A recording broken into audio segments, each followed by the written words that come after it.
Once upon a time, in the heart of the great kingdom of Azu, ruled a powerful and just king named Oba Olokun. His reign was known far and wide for its fairness, wisdom, and strength. But as with all rulers, the pressures of the throne were many, and the whispers in the dark corridors of his palace even more. Among his many wives, the first and most beloved was Queen Ebele, known for her beauty and her kind heart. Yet in the shadows of the palace, jealousy brewed. The other wives, envious of the special place Queen Ebele held in the king's heart, conspired to rid themselves of her, especially now that she carried the heir to the throne. And so they devised a cruel plan. Wife 2, whispering to wife 3, "Have you heard, sister, our beloved king first wife carries not his bloodline, but that of another. The child she bears is not fit to sit upon the throne." Wife 3, with feigned shock, How terrible! The kingdom deserves the truth and the king justice. We must bring this to his attention. But how? Wife 4, leave that to me. The king trusts his elders, does he not? We shall plant the seed of doubt, and soon it will grow into a tree of conviction. And so they did. The elders, influenced by the deceitful wives, approached King Olokun with their concerns. Elder 1, my king, it pains us to bring such news, but it is our duty to protect the throne. There are whispers that say the child Queen Ebele carries may not be yours. King Olokun, with rising anger, what nonsense is this? How dare anyone question the loyalty of my queen? Elder 2, my lord, the kingdom's stability is at stake. We suggest a test, a way to determine the truth. If the queen is innocent, she will have nothing to fear. But Queen Ebele knew nothing of this plot against her.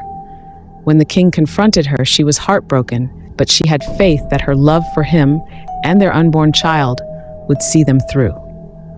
My king, my love, you know in your heart that I have been true to you. This child is yours and only yours. The kingdom demands proof, Ebele. I must send you away to the evil forest until the truth can be revealed.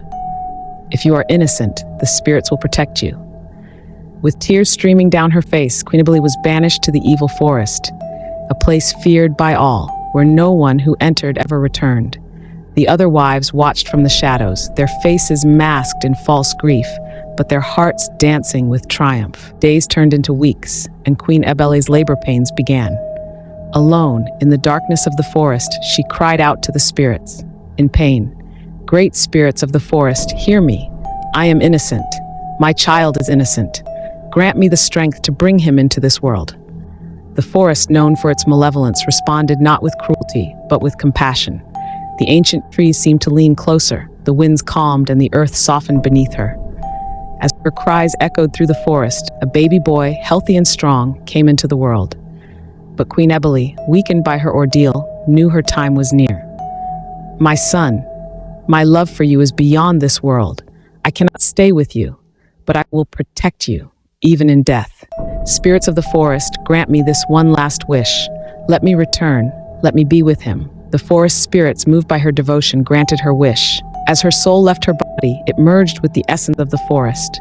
Her love transformed her into a powerful, protective beast, a guardian unlike any other. This beast, with eyes filled with love of a mother, nurtured the newborn, keeping him safe from the dangers of the forest. My son, I am here. You may not know me as your mother, but I will guard you with my life. No harm shall come to you, not while I draw breath. The baby thrived under the beast's care, unaware of the true nature of his protector.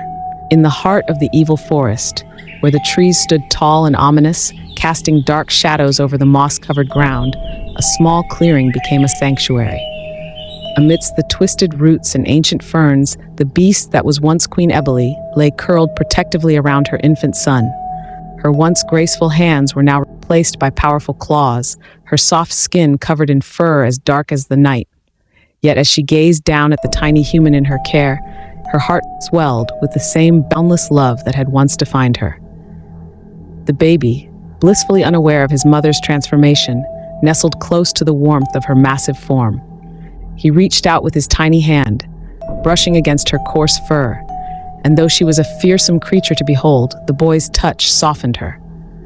Her glowing eyes, which held the fierce spirit of a protector, blinked slowly, as if trying to hold back the tears that no longer came. In that moment, The beast let out a low, rumbling purr, a sound that, though unfamiliar, conveyed the deep connection between mother and child. As the boy drifted off to sleep, cradled by the beast's powerful limbs, Queen Ebele's heart ached with a bittersweet pain. She could no longer sing to him with the voice he once knew, nor could she cradle him in the delicate arms that once held him close. But she vowed, with every fiber of her being, to keep him safe in this cursed forest. Her love had not changed, it had simply taken on a new form, just as she had. One day, as the golden light of the setting sun filtered through the dense canopy, the child began to take its first uncertain steps. The beast watched intently, her body tense with both pride and fear. The ground of the evil forest was treacherous, with roots that snaked out like traps and shadows that moved of their own accord. Yet the boy, with a spirit as strong as his mother's, stumbled forward with determination.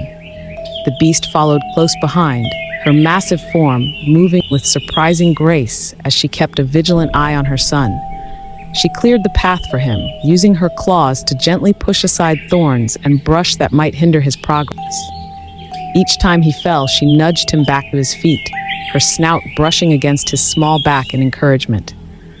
Though her voice was now a growl, the warmth in her eyes told him everything he needed to know.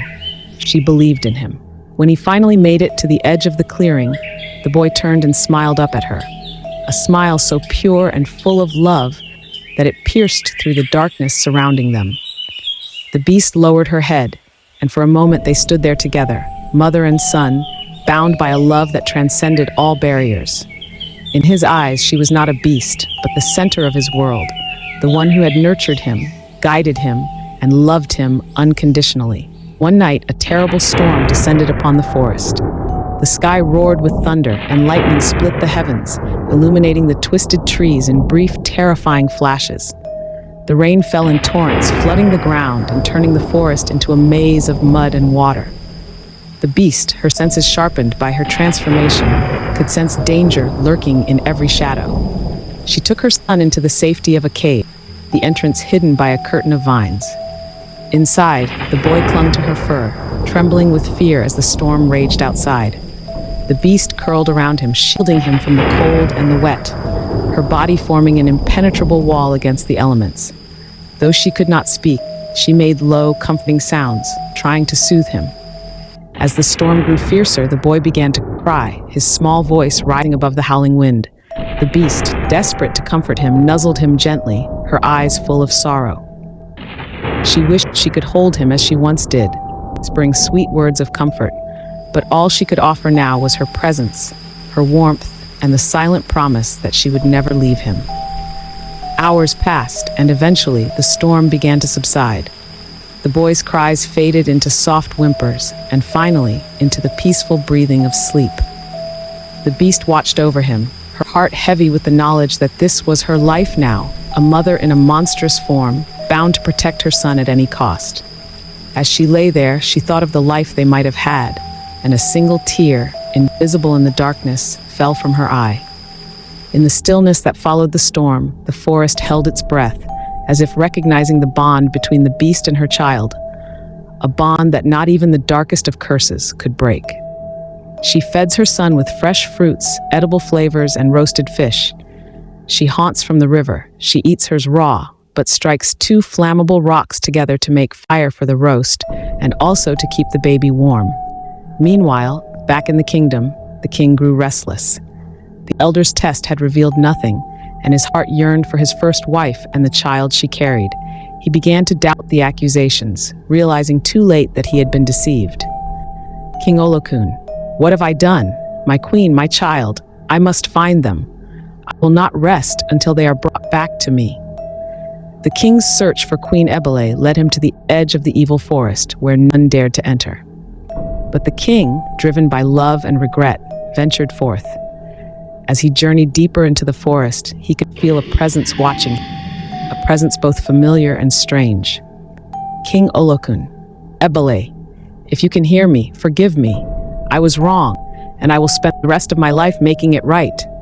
As the king's voice echoed through the trees, the beast emerged from the shadows, carrying the child gently in its jaws. It was a sight that would have struck fear into the heart of any man, But the king, upon seeing the child, felt only sorrow and recognition. King Olokun, is that my son? And you, creature of the forest, what are you?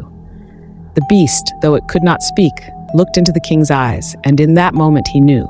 He saw the love in the creature's gaze, the same love he had once seen in his queen's eyes. It was then that the king understood the terrible mistake he had made, the depth of the treachery that had torn his family apart. Ebele, my love, I know it's you. I see it in your eyes. The same eyes that once looked at me with love and trust. How could I have been so blind? So easily deceived? I have wronged you in ways words cannot mend. Please, forgive me. I was a fool, swayed by lies and fear. I should have trusted you, Ebele. I should have protected you, our child. Instead, I let them destroy everything. I let them take you from me. But the story does not end here.